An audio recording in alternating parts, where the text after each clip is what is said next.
Welcome to the channel. آج ہم بات کریں گے ترکی کا اسٹیلتھ فائٹر ڈرون بائراکتار کیزیل علما.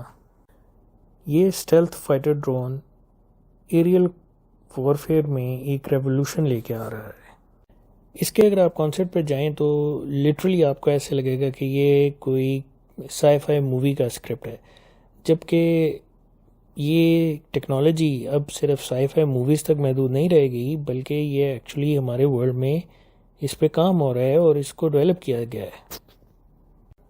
اس کا کانسیپٹ اگر آپ لوگوں نے اسٹیلتھ مووی دیکھی ہو جو کافی پرانی ہے، تو یہ لوئل ونگ مین کا کانسیپٹ تقریباً اسی سے لگتا ہے بنایا گیا ہے.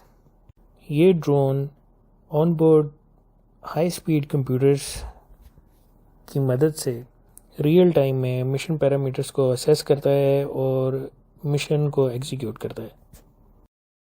اس سے پہلے کہ ہم مزید بات کریں، پہلے یہ بات کرنی چاہیے کہ آخر ہم پاکستان میں اس کا کیوں ذکر کریں، یا پاکستان ایئر فورس کا اس سے کیا تعلق ہے. ابھی کچھ دن پہلے ہی پاکستان ایئر چیف جو کہ ترکی کے وزٹ پہ تھے، ان کی ایک امیج ریلیز کی گئی جس میں وہ اس ڈرون کی فیکٹری میں اس کا انہوں نے ٹور بھی کیا اور اس ڈرون کے ساتھ کھڑے ہو کے ایک پکچر بھی کھنچوائی اور وہ میڈیا پہ ریلیز کی گئی. اب بالکل ایک نئے ویپن سسٹم کے ساتھ ایک ملک کا ایئر چیف کھڑا ہو تو یہ ملٹری ڈپلومیسی میں میسیجنگ کے طور پہ یوز کی جا سکتی ہے چیز، کہ وہ میسیج تو آئی گیس سب کو مل ہی گیا ہے، یا اگر میسیج نہیں بھی ملا تو اسپیکولیشن تو شروع ہو ہی گئی ہے کہ آخر یہ اس کا کیا مقصد ہے اور کیا اس کا یہ مطلب ہے کہ پاکستان بھی یہ ڈرونز ایکوائر کرنے کا کوئی پلان رکھتا ہے. اور ریسنٹ ایئرز میں ایک بات تو بڑی کلیئر ہو گئی ہے کہ پاکستان ایئر فورس اپنے ایک ماڈرنائزیشن پروگرام میں بڑی تیزی لا چکی ہے اور ہر قسم کے ویپن سسٹمز کو اینالائز کیا جا رہا ہے اور پھر ان کی انڈکشن کی جا رہی ہے ضرورت کے مطابق. اب آتے ہیں واپس اس ڈرون کی طرف. یہ کوئی عام سرویلنس کا ڈرون نہیں ہے، یہ ایک اسٹیلتھ اے آئی انیبلڈ جیٹ پاورڈ ڈرون ہے جو کہ شوٹنگ ایبیلٹی بھی رکھتا ہے. 2025 میں ترکی نے اس پہ باقاعدہ BVR ایکسپیریمنٹ بھی کیا، جس میں اس نے BVR کیپیبل میسائل لانچ کیا اور اس نے اپنے ٹارگٹ کو سکسیسفلی ہٹ کیا. اور یہ ٹارگٹ جو تھا وہ جیٹ انجن کا ایک ڈرون تھا.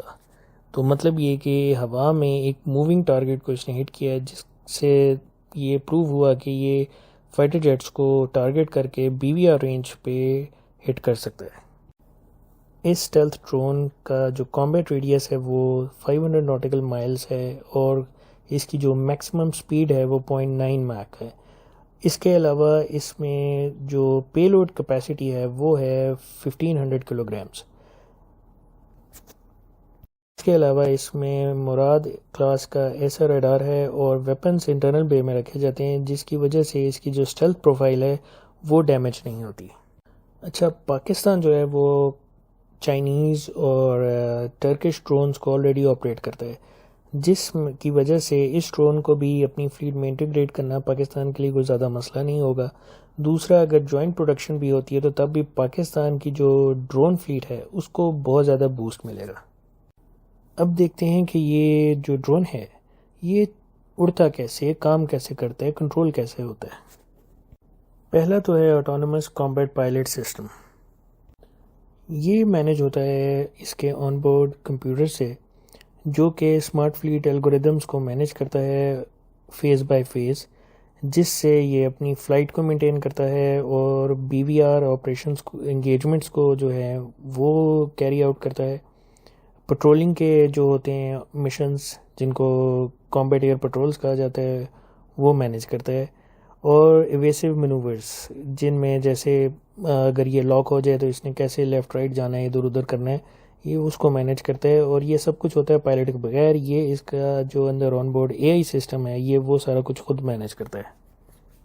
پھر اس میں ایبیلٹی ہے سوارم آٹونومی کی. مطلب یہ کہ یہ کلوز فارمیشنز میں ایک سے زیادہ جو ڈرونز ہیں آپس میں فلائی کرتے ہیں بیہائنڈ مینڈ ایئر کرافٹ، جو کہ ان کا بیسیکلی لیڈر ہوتا ہے اور یہ سارے اس کے ونگ مین ہوتے ہیں.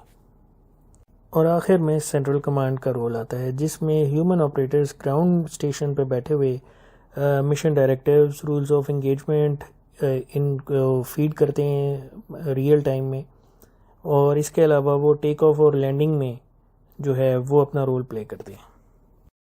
یہ فائٹر ڈرون جو ہے یہ فورس ملٹی پلائر ہے، اس میں جو پائلٹس کو ٹریننگ میں ٹائم لگتا ہے وہ نہیں لگے گا، اور دوسرا یہ کہ یہ ڈرون انیمی کے ڈیپ اندر جا کے جو ہاسٹائل ٹیریٹری ہے جہاں پہ شاید ایک ہیومن پائلٹ کے ایک سوسائڈ مشن ہی ہو، اس کے لیے ان ڈرونز کو یوز کیا جا سکتا ہے۔ انڈونیشیا نے ایک اسکواڈن اب تک جو آفیشیل ڈاکومنٹیشن ہے اس کے مطابق انڈونیشیا نے اس ڈرون کا ایک اسکواڈن جو ہے وہ ترکی سے وہ لے رہا ہے، جس میں امید ہے کہ وہ مزید اور بھی لیں گے۔ تو اسی طرح اگر پاکستان بھی انڈکشن کرتا ہے اور ایک اسکواڈن بھی ہو جاتا ہے تو آپ دیکھ سکتے ہیں کہ یہ ایک جو ہے بہت ہی ڈیڈلی قسم کا کمبینیشن ہوگا، جس میں آپ کے جو ریئل پائلٹس ہیں، ہیومن پائلٹس جو ہیں وہ بھی ہوں گے شامل، اور ساتھ میں یہ جو ڈرون ہوگا جو کہ اے آئی سے سارا کچھ کیلکولیٹ کر کے ایک کامبیٹ میں گیا ہوا ہوگا۔ تو یہ کافی لیتھل کانسیپٹ ہے جو کہ اب سب کانٹیننٹ میں شاید جلد ہی انٹروڈیوس ہونے والا ہے۔ ایسا نہیں ہے کہ صرف پاکستان اس طرح کے ڈرونز کی طرف اپنی توجہ کر رہا ہے، انڈیا بھی بوئنگ MQ-28 گوسٹ پیٹ جو ہے اس کی جو خریدنے کے بارے میں یا کو پروڈکشن کے بارے میں وہ بھی جو ہے اس کی طرف انہوں نے توجہ کی بھی ہے، لیکن اس ڈرون کے بارے میں ہم اپنی نیکسٹ ویڈیو میں آپ کو بتائیں گے۔ اب تک بس اتنا ہی۔ Thank you for watching.